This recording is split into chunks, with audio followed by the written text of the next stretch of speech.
नमस्ते विद्यार्थियों, आप लोग कैसे हैं। हम आपके लिए एनटीपीसी 2021 के पीवाई क्यू क्वेश्चन हल करवा रहे हैं।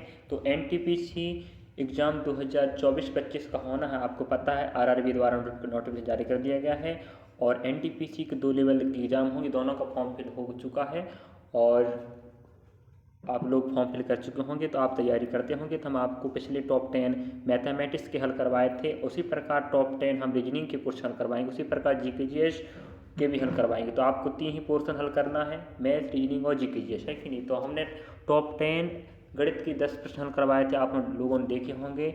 उसी तरह आप लोग यहाँ पर स्क्रीन पर देख सकते हैं, आपके लिए भी रीजनिंग के प्रश्न लाए हैं। तो आप लोग यहाँ समझ हल कीजिए, आपको हल करते बताते चलते हैं किस प्रकार से आपको हल करना है। प्रश्नों को बहुत आसान तरीके से हल करके बताएंगे आपको। इस प्रकार के प्रश्न आपको देखना है, अगली बार आपको इस प्रकार के प्रश्न मिलता है किस प्रकार से आपको बनाना है। चलिए, तो पहला प्रश्न आप देख सकते हो, आपको यहाँ पर दिखाई दे रहा है एक आकृति। ये कितने भुजा वाला है? 6 भुजा वाला, है कि नहीं। यह पहला आकृति दूसरा आकृति मिलकर आपको 24-15 बना है। तो वही रूल लगाना है। अगर मैं कहूँ कि पहला आकृति षटकोण है, उसमें हम गुणा कर देते हैं 4 का, तो क्या बन जाएगा? 4 6 24। हुआ कि नहीं। मतलब पहला आकृति आपका 6 भुजाओं वाला है, उसमें 4 का गुणा करना है तो 24 बन गया, ठीक है। दूसरा आकृति आपके पास 3 है, 3 भुजाओं वाला त्रिभुज, है कि नहीं, उसमें 5 से गुणा कर देते हैं तो क्या बन गया? वो 3 5 15। क्या ये रूल लग रहा है? बाकी हम देखते हैं। चलो देखो, हमारे पास इस सेकेंड वाले देखते हैं डायग्राम में, तो आपके पास 5 वाला है, ठीक है।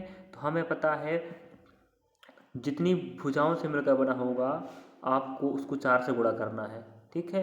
तो आप समझ गए होंगे, पहला वाले की जानकारी समझ चुके होंगे। उसी प्रकार हम देखते हैं नेक्स्ट। अब हम आपके लिए दूसरा हम देख लेते हैं, आपको समझाने के लिए हम थोड़ा टाइम लेंगे, ठीक है। बाकी आप समझ कर कीजिए। इस दूसरे वाले में 5 गुणा हमें 4 करना है, कितने बनेगा? 20, ठीक है। नेक्स्ट इस वाले में बात करें, 4 गुणा 5 करना, कितना बनेगा? 20 बनेगा। देखो, 4 और 5 का गुणा तो करना ही करना। पहले वाले में 4 का गुणा करो, सेकंड वाले में 5 गुणा, पहले में 4 फिर 5 फिर 4 फिर 5 करना। लेकिन उससे पहले किससे गुणा करना है? वो उनकी भुजाओं की संख्या है। समझ पाए होंगे आप लोगों ने। चलिए अब देखते हैं आप आंसर क्या यह रूल काम कर रहा है नहीं कर रहा है। अब हमारे पास प्रश्न क्रमांक यहाँ से खोजना है। अब देखो, पहले आपका डायग्राम वर्ग आयत है, तो आयत कितने भुजाओं? 4 भुजाओं में बना होता है कि नहीं। और हमें गुणा करना सर्वप्रथम 4 से, तो क्या बनेगा? 16 बनेगा। उसी प्रकार डायग्राम त्रिभुज है 3 भुजाओं वाला, लेकिन गुणा किससे करना? 5 से करना, तो आपका बनेगा 3 5 15।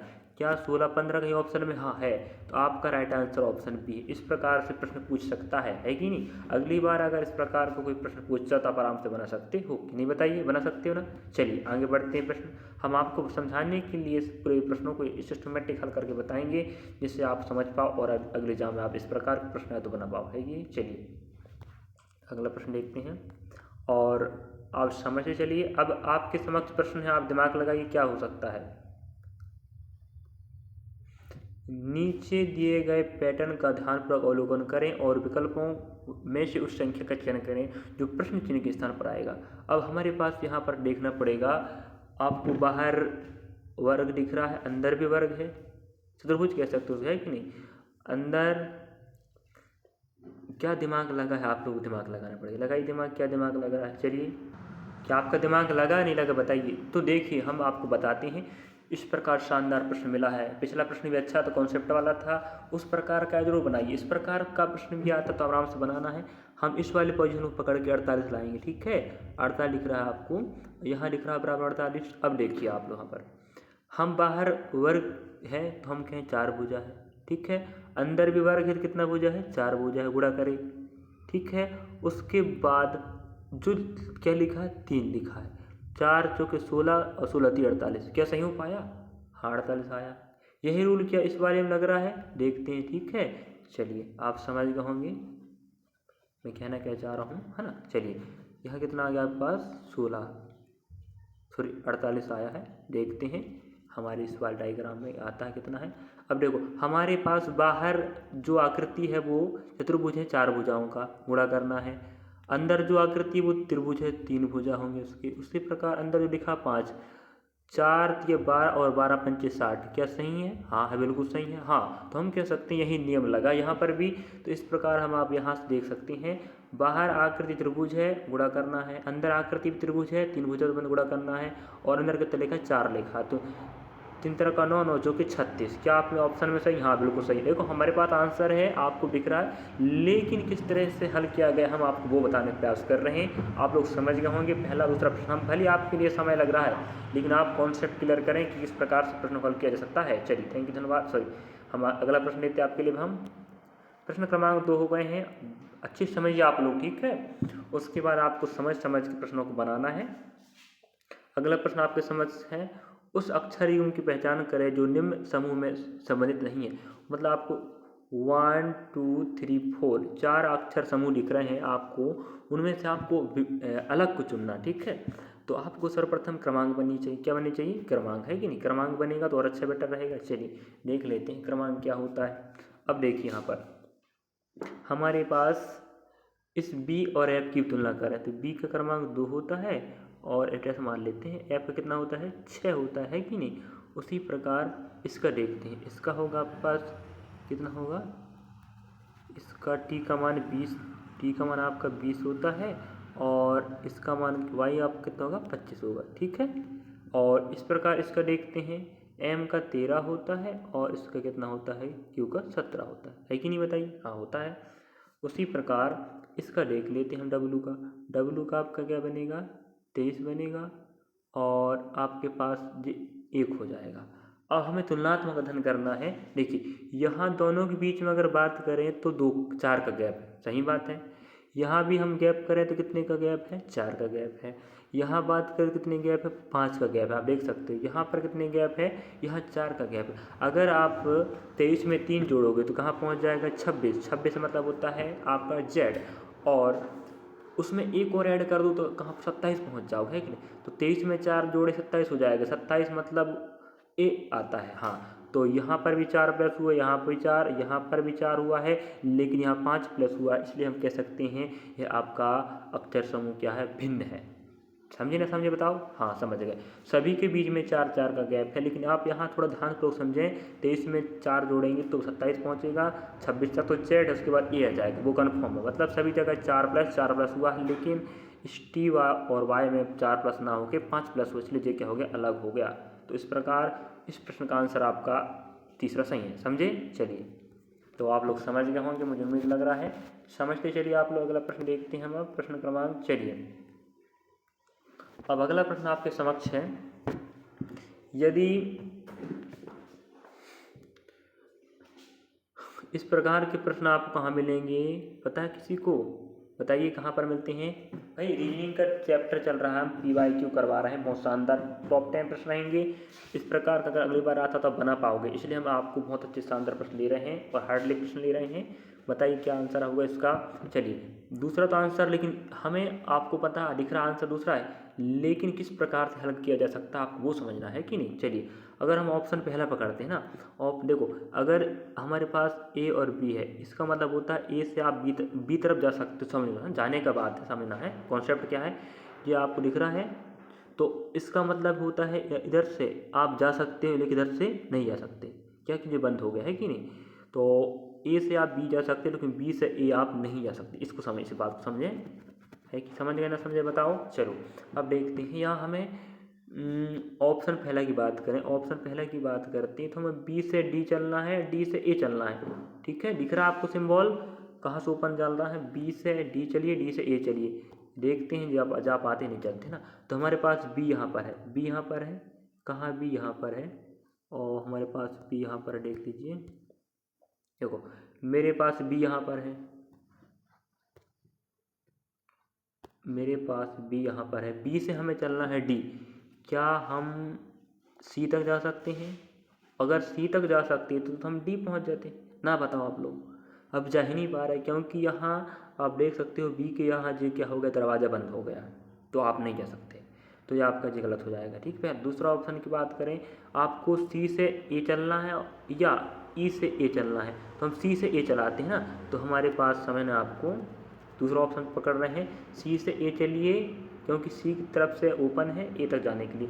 और ए से आप जा सकते हो, ई से ए जा सकते हो, ना कि ए से ई और ना कि ए से सी, ठीक है। तो यहाँ पर आप समझना पड़ेगा, सी से आपको ए तरफ चलना है, तो हमारे पास सी यहाँ है, सी आपको दिखाई दे रहा है, सी दिख रहा है, ठीक है ना। सी से आप पहुँच गए बी, पहुँचे, देखो यहाँ ओपन दरवाज़ा, ए से कहाँ पहुँच गए आप, सी से आप बी गए और बी से ए पहुँचे, हाँ पहुँच गए। तो हम इस तरफ जा सकते थे। अब देखते हैं ई से ए जा सकते नहीं, ई आप ये है, ई से आप कहाँ पहुँचे, ए पहुँचे, देख लीजिए पहुँच तो गए है ना। ए से कहाँ पहुँच गए आप, ई पहुँच गए, ना पहुँचे, ठीक है। तो इस प्रकार आपको चेक करना पड़ता है इस प्रकार के प्रश्नों को। और कमेंट बॉक्स में बताएं यह किस अध्याय का प्रश्न है, रीजनिंग का। हम ही बता देते हैं, असमानता, ठीक है। असमानता का प्रश्न आप समझ गए हो किस प्रकार बनाना है। अगली बार इस प्रकार का असमानता का प्रश्न आता तो आप आराम से बना सकते हो कि नहीं, बताइए। चलिए अगला है, एक राष्ट्रीय राजमार्ग पर एक पंक्ति में स्ट्रीट लैंप लगे हैं, एक को छोड़कर सभी लैंप जलते हैं।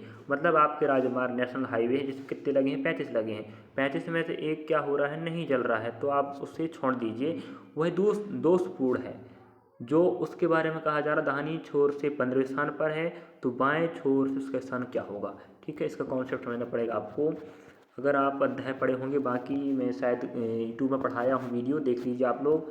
हम आपको बताते हैं इसका कॉन्सेप्ट। अगर आपको क्रमांक पूछ रहा है, ठीक है, क्या पूछ रहा है, क्रमांक पूछ रहा है, तो लेफ्ट प्लस राइट बनता है और बराबर टोटल प्लस 1 बनेगा। जब भी इस प्रकार का यह आपका क्रमांक परीक्षण अध्याय का प्रश्न है, हम इसको समझा देते हैं कॉन्सेप्ट। जब भी आपको लेफ्ट राइट तरफ से कोई क्रमांक पूछे, टोटल दिया रहे, तो लेफ्ट प्लस राइट करना है, टोटल प्लस 1 करना, ठीक है। इतना समझ गए आप लोगों ने। अब देखिए हम आपको हल कर बताते हैं।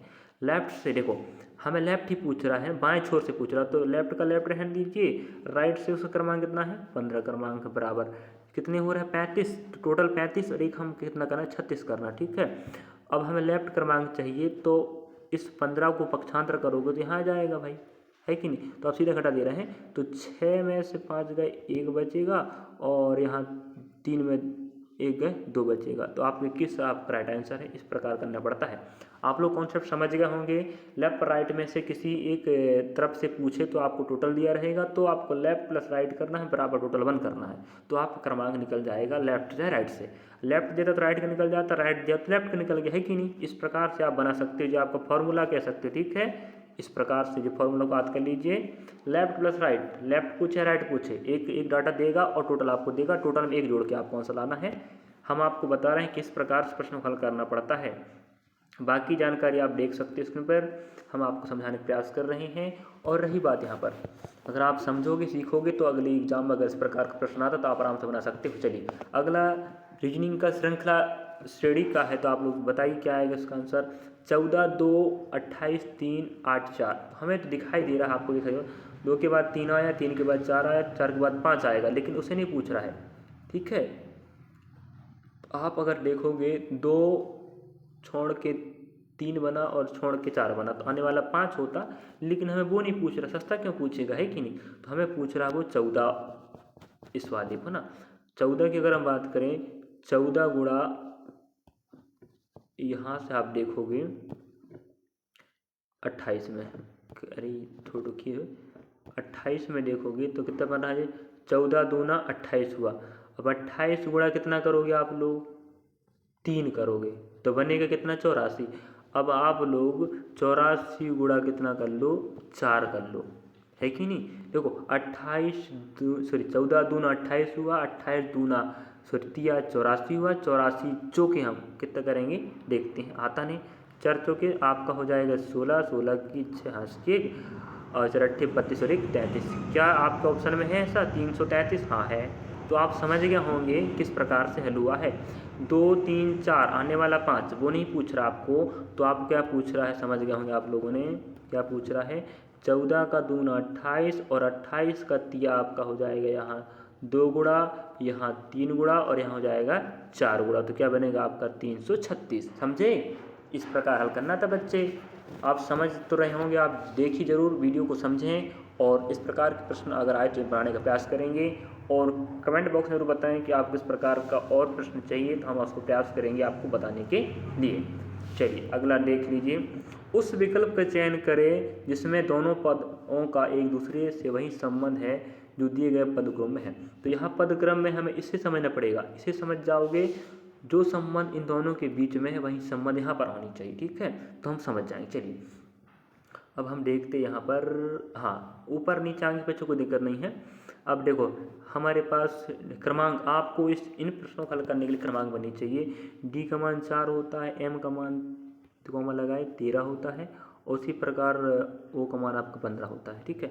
अब इसको रख लेते हैं क्या, डब्ल्यू का मान 23 होता है और एन का मान 14 होता है, ठीक है, और एल का मान आपका 12 होता है। अब यहाँ से आप समझना है, देखिए 4, 13, 15 क्रमांक है, 23, 14, 12, अगर मैं इन्हें आपस में जोड़ूँ तो क्या बनेगा जी 27, देखिए ना 4 और 23 27 हो गए, 13 और 14 27 हो गए, 15 और 12 27 हो गए। इस प्रकार हम समझ सकते हैं इनका टोटल कितना बन रहा, 27 बन रहा है, बन रहा नहीं बताइए 27, ठीक है। चलिए तो हमें समझ में आया जो इनके बीच में जो संबंध है वो किस प्रकार का संबंध है। इनके बीच में पहला और पहला 23 27 बनेंगे, दूसरा और दूसरा 27 बनेगा, तीसरा और तीसरा का क्रमांक का टोटल कितना बन रहा है 27 बन रहा है। इस प्रकार का कोई ऑप्शन है तो आपको छांट के बताना, वही आपका राइट आंसर होगा। तो हमारे पास ऑप्शन डी हम चेक कर लेते हैं क्या है कि नहीं। आप जो कॉन्सेप्ट समझ गए तो सबको चेक करना है, लेकिन आपके पास ऑप्शन चौथा ही सही है, मुझे पता, आपको पता है। अब देखो जी का क्रमांक कितना होता है 7 होता है, टी का 20 होता है, हो गए 27, है कि नहीं। एच का 8 होता है और एस का 19 होता है, हो गए 27, ठीक है। आई का 9 होता है और आर का 18 होता है, हो गए 27। हाँ यही तो कह रहा था, पहला का युग 27 होनी चाहिए, दूसरे की 27 होनी चाहिए, तीसरे का 27 होनी चाहिए। तो हमें कहाँ मिल रहा है ऐसे टोटल क्रमांक या जो संबंध है वो ऑप्शन नंबर चौथा में। इस प्रकार आप हल करना था इस प्रश्न को। चलिए अगला प्रश्न की ओर बढ़ते हैं हम। प्रश्न क्रमांक हम लेते हैं आपके लिए हम नया, है ना। उस विकल्प का चयन कीजिए जो तीसरे पद से उसी प्रकार संबंधित है जिस प्रकार दूसरा पद पहले पद से, ठीक है। अगर हम बात करें पहला पद और दूसरा पद देखें, हिमाचल प्रदेश धर्मशाला और महाराष्ट्र के आने वाला है, ठीक है। तो हिमाचल प्रदेश की राजधानी शिमला होती है और हिमाचल प्रदेश की राजधानी धर्मशाला भी है। उसी प्रकार महाराष्ट्र की राजधानी नागपुर नहीं है, क्या है मुंबई। उसी प्रकार नहीं, नागपुर भी होता है, पहले भी समझ आता हूँ। देखो हिमाचल प्रदेश की राजधानी शिमला भी है कि नहीं, हिमाचल प्रदेश राजधानी क्या शिमला भी है, और उसी प्रकार महाराष्ट्र राजधानी नागपुर भी है कि। तो शिमला भी है, धर्मशाला भी है, महाराष्ट्र राजधानी नागपुर भी है और मुंबई भी है। तो मुंबई आप पास नहीं है तो आप क्या लगा देते, नागपुर, समझे। चलिए इस प्रकार आपको जीकेजीएस बनेगा तो यह प्रश्न बनता। चलिए अगला प्रश्न देख लेते, प्रश्न क्रमांक, चलिए प्रश्न क्रमांक शायद लास्ट, एक और दो और बचे हैं आप लोगों के लिए। हमने बहुत शानदार टॉपिक के प्रश्न आए हैं और इसी प्रकार के प्रश्न आएंगे, ध्यान रखना। ये ऐसा ही प्रश्न बनेगा आपकी रीजनिंग और मैथ्स में। रीजनिंग के हम हल करवा रहे हैं, मैथमेटिक्स आप देख सकते हो। हमने 10 टॉप प्रश्न करवाए थे, आप लोगों ने बहुत अच्छा सपोर्ट किए और आप लोग वीडियो देखें। हम और बेहतर प्रयास करेंगे आने वाले समय आपके लिए। चलिए अब हम आपको बताते हैं, चलिए इस प्रकार का प्रश्न जरूर आता है आपके एग्जाम में, चाहे एसएससी, बैंक, रेलवे, चाहे एनटीपीसी, ग्रुप डी हो, सब में आता है। तो हम एनटीपीसी का पीवाईक्यू प्रश्न करवा रहे हैं। तो 924 का मतलब होता है दे लाइक टोमेटो, 935 का मतलब होता है वी लव टोमेटो, 956 का होता है टोमेटो लव मैंगो। तो हमें किसका मान चाहिए, मैंगो का मान चाहिए। तो आपको देखिए किस प्रकार हल करना पड़ता है, आपको सीखना पड़ेगा। एक प्रश्न समझ गए तो आप बाकी प्रश्नों को भी आराम से बना सकते हो, है कि नहीं। चलिए अब देखिए हमें मैंगो का मतलब चाहिए, तो क्या और जगह मैंगो है, नहीं, केवल यहाँ पर मैंगो, तो लफड़ा हो गए। अगर हमारे पास पहला दूसरा 3 आपके पास सेंटेंस कह सकते हो ना, 3 पंक्तियाँ हैं, 3 पंक्तियों से हमें आंसर मिल जाता। लेकिन एक ही जगह मैंगो है तो हमें क्या करना पड़ेगा, आंसर तो यहीं से आएगा, इस यहीं से 9, 5 या 6 एक में आंसर है ना। तो हम देखिए कैसे 6 लाते हैं, आप समझाते बताते हैं, आप समझिए ज़रा। और हमें वही कह दिया, मैंगो अगर और जगह भी होता तो आराम से निकाल लेते, लेकिन एक ही जगह मैंगो तो लफड़ा हो रहा है। अब हम देखते हैं टोमेटो, टोमेटो लास्ट वाले में भी है, उसके बाद दूसरे वाले में टोमेटो है, उसी प्रकार पहले वाले में भी। तो पहले पंक्ति में टोमेटो, दूसरे पंक्ति में टोमेटो, तीसरे पंक्ति में टोमेटो। उसी प्रकार आपको देखना है पहली वाली में, दूसरी वाली में और तीसरी वाली में क्या कॉमन मिल रहा है, वही उस टोमेटो का आंसर होगा। तो हम कह रहे हैं यहाँ पर पहली वाली में 9 है, दूसरी में 9 है और तीसरी में 9 है। तो इस 9 का कोड क्या बन जाएगा, टोमेटो। ठीक है, टोमेटो। समझे ना समझे बताओ, टोमेटो बन गया ना। अब हमारे पास समझ में आए बात, नेक्स्ट पकड़ लेते हैं हम। आप रुकिए, अब हमारे पास लव का मतलब चाहिए, लव। अब लव का देखिए, हमारे पास और कहीं लव है, हाँ, पहले में लव नहीं है, दूसरे में लव है कि नहीं।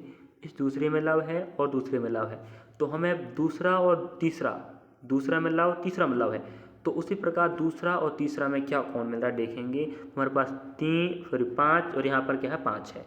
देखिए ना, ये तो पहला वाला, पहला ही देखना, दूसरा तीसरा में लव मिल रहा है, तो दूसरा में देखिए 5 है, तीसरा में 5 है, तो लव का कोड क्या बनेगा, 5 बनेगा। बाकी आपको पूरा जानकारी निकालते बननी चाहिए, है कि नहीं, तो फंसोगे नहीं, पहली बात तो लव हो गया। अब देखिए, इतना समझ गए आप लोग। अब मैंगो का बचा है, मैंगो का आंसर इन्हीं में से एक होगा, तो भाई 9 तो आपका क्या हो गया, टोमेटो हो गया, 5 आपका क्या हो गया, लव हो गया, तो 6 ही तो बचा ना मैंगो का, मैंगो का मतलब 6 हो गया। इस प्रकार आपको इस प्रश्न का हल करना था। आप लोग समझ गए होंगे किस प्रकार मैंने प्रश्न को हल करने का तरीका बताया हूँ। पूरा जानकारी पूछे ना पूछे, लेकिन आपको निकालते बन रहा है तो आप अन्य प्रश्नों को भी आराम से बना सकते हो। चलिए अगला प्रश्न देखते हैं, प्रश्न क्रमांक लास्ट रहेगा आपके लिए। अब हम इस प्रकार शानदार प्रश्न आपके लिए लेकर आए हैं। चलिए, 4 शब्द दिए गए हैं, इनमें से 3 किसी तरह एक समान है, एक असंगत है, बताइए। मकड़ी का जाला, बिल, मांद, कुटिया। आंसर तो कुटिया दिख रहा है, हमें पता है, आपको पता है, लेकिन हमें समझना है किस प्रकार से इसको आंसर बनाया है एनटीपीसी वाले ने। चलिए, मकड़ी का जाला, बिल, मांद, कुटिया, सबके सब 4 ऑप्शन क्या हैं, रहवास हैं, किसी के आवास का नाम है। अब रही बात मकड़ी, बिल और मांद, ये होते हैं भाई जानवरों के आवास के स्थान, है कि नहीं, लेकिन कुटिया होता है मनुष्य के आवास का स्थान का नाम, इसलिए ये अलग हुआ है। समझे ना समझे बताइए। हाँ, तो मुझे उम्मीद लग रहा है इस प्रकार मैंने टॉप 10 प्रश्न आपको हल करवाया है, लेकिन थोड़ा समय ज़्यादा लग गया, वो इस कारण से आपको पूरा जानकारी समझाने के कारण हुआ है। अगर हम हल करते तो बस फटाफट आप बता के चले जाते हैं ना। आपको समझाना है कि प्रश्न किस प्रकार से हल हो रहे हैं और उन्हें किस प्रकार से, अगर इस प्रकार से कोई प्रश्न आता तो किस प्रकार से बना सकते हो। चलिए, थैंक यू, धन्यवाद। आपका सहयोग बना रहे तो हम और बेहतर करते प्रयास करेंगे। इसी प्रकार मैं टॉप 10 वीडियो लाता रहूँगा आपके लिए, मैथ, रीजनिंग और जीके जीएस का, है कि नहीं। आपने बहुत अच्छा सपोर्ट किए मैथमेटिक्स में, उसी प्रकार रीजनिंग में कीजिए। बाकी वीडियो में आपके लिए एनटीपीसी ग्रुप डी के लिए जीके जीएस का वीडियो, हिंदी और मैथ्स, हिंदी, रीजनिंग और आपका खेल, सभी आपको वीडियो डाल रहे हैं, वीडियो देख सकते हो आप यूट्यूब के माध्यम से। चलिए, थैंक यू, धन्यवाद। मुझे लग रहा है बहुत अच्छे प्रश्न आपके लाया था मैंने और कॉन्सेप्ट आप क्लियर हो गए होंगे, इस प्रकार प्रश्न आराम से बना सकते हो। चलिए, थैंक यू, धन्यवाद। आपका सहयोग हमारा हौसला बढ़ाएगा।